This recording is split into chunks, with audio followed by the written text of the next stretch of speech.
Mass communication is something that affects our everyday lives, but how does it affect us, and how does it work? Let's start by looking at a model of mass communication. A message sender sends a message through a medium to a mass audience. The mass audience, however, doesn't talk back. So then, let's attack the question of how does media affect us? Well, there's some theories on that. Here's 4 main theories that I want you to think about. First off is uses and gratification. Media doesn't affect us, we affect it by how we consume it and how we interact with it. Second is the agenda setting theory. Media doesn't tell us what to think, but it tells us what to think about. It raises questions for us to consider. Then there's the modeling theory, which has 2 uses. The first is imitation, where people will observe a behavior and then copy it. The second, identification.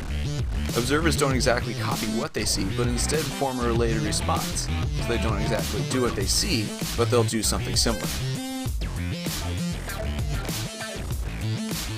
Lastly is the social construction of reality, which says that people who share a culture also share any ongoing correspondence of meaning. This can mean that skinny women are viewed as sexy, having a Mustang is a symbol of manliness, and following football is a symbol of normality. Now let's see what those theories look like in practice. How do they relate to mass communications in everyday life? For starters, we'll take a look at books. Books obviously follow the agenda setting theory, where they force you to look at something, such as racism in Huckleberry Finn. Howells brings to mind the uncertainty of newness and a hazard of new fortunes, and also the change of social class. Du Bois takes a close look at pre- and post-emancipation living for African Americans. Cormac McCarthy questions the gloriousness of the Wild West and how masculinity is defined. Catch-22 brings to mind the sanity of war.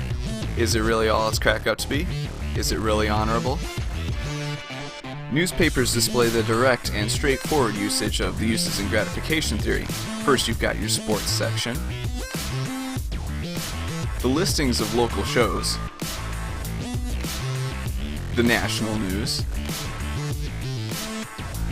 the international news, and then, of course, the classifieds for what's on sale. We can easily see the modeling theory in play in magazines, of course. Here we have, of course, the skinny woman, the sexy woman, the supermodel.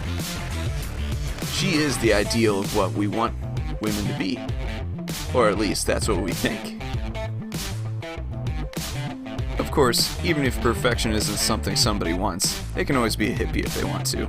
We have that modeled too.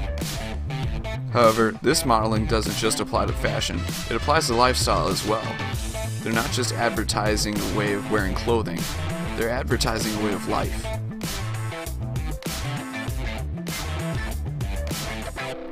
Of course, women aren't the only people following modeling. Men are too.